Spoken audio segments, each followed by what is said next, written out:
The last speaker for this signing ceremony is the Academy Award Best Actor and the United Nations Messenger of Peace, Mr. Leonardo DiCaprio.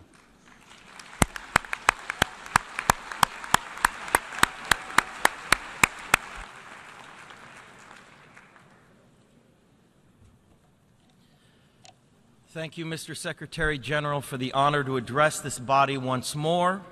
And thanks to the distinguished climate leaders assembled here today who are ready to take action.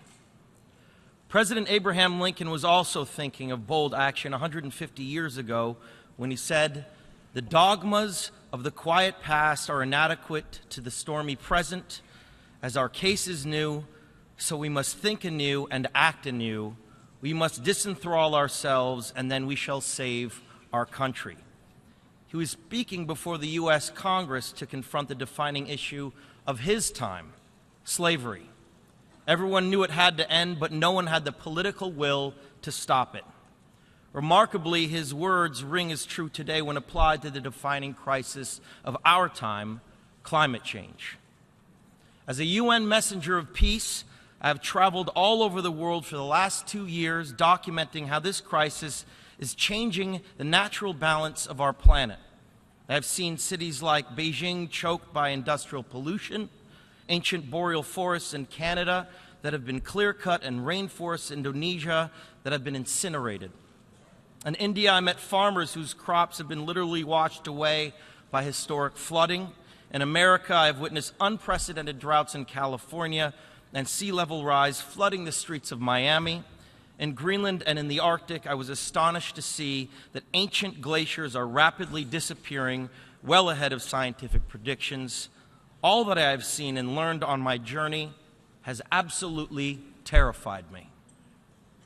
There is no doubt in the world scientific community that this is a direct result of human activity and that the effects of climate change will become astronomically worse in the future. I do not need to tell you these statistics. You know them better than I do, but more importantly, you know what will happen if this scourge is left unchecked. You know that climate change is happening faster than even the most pessimistic of scientists warned us decades ago. It has become a runaway freight train, bringing with it an impending disaster for all living things. Now think about the shame that each of us will carry when our children and grandchildren look back and realize that we had the means of stopping this devastation, but simply lacked the political will to do so. Yes, we have achieved the Paris Agreement. More countries have come together here to sign this agreement today than for any other cause in the history of humankind, and that is reason for hope. But unfortunately, the evidence shows us that it will not be enough. Our planet cannot be saved unless we leave fossil fuels in the ground where they belong.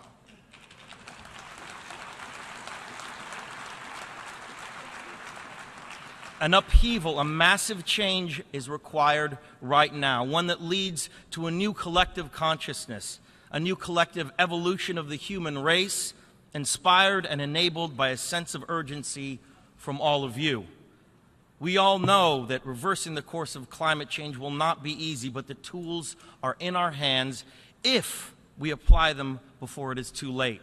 Renewable energy, fossil fuels, and putting a price on carbon pollution are beginning to turn the tide. This transition is not only the right thing for our world, but it also makes clear economic sense and is possible within our lifetime.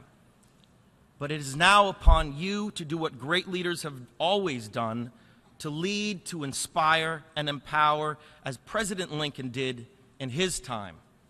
We can congratulate each other today, but it will mean absolutely nothing if you return to your countries and fail to push beyond the promises of this historic agreement. Now is the time for bold, unprecedented action. My friends, look at the delegates around you. It is time to ask each other, which side of history will you be on? As a citizen of our planet who has witnessed so much on this journey, I thank you all for everything you have done to lay the foundation of a solution to this crisis. But after 21 years of debates and conferences, it is time to declare no more talk, no more excuses, No more 10-year studies. No more allowing the fossil fuel companies to manipulate and dictate the science and policies that affect our future. This is the body that can do what is needed. All of you sitting in this very hall, the world is now watching. You will either be lauded by future generations or vilified by them. Lincoln's words still resonate to all of us here today. We will be remembered in spite of ourselves. The fiery trial through which we pass will light us down in honor or dishonor to the last generation.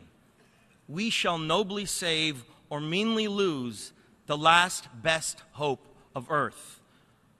That is our charge now. You are the last best hope of earth. We ask you to protect it, or we and all living things we cherish are history. Thank you very much.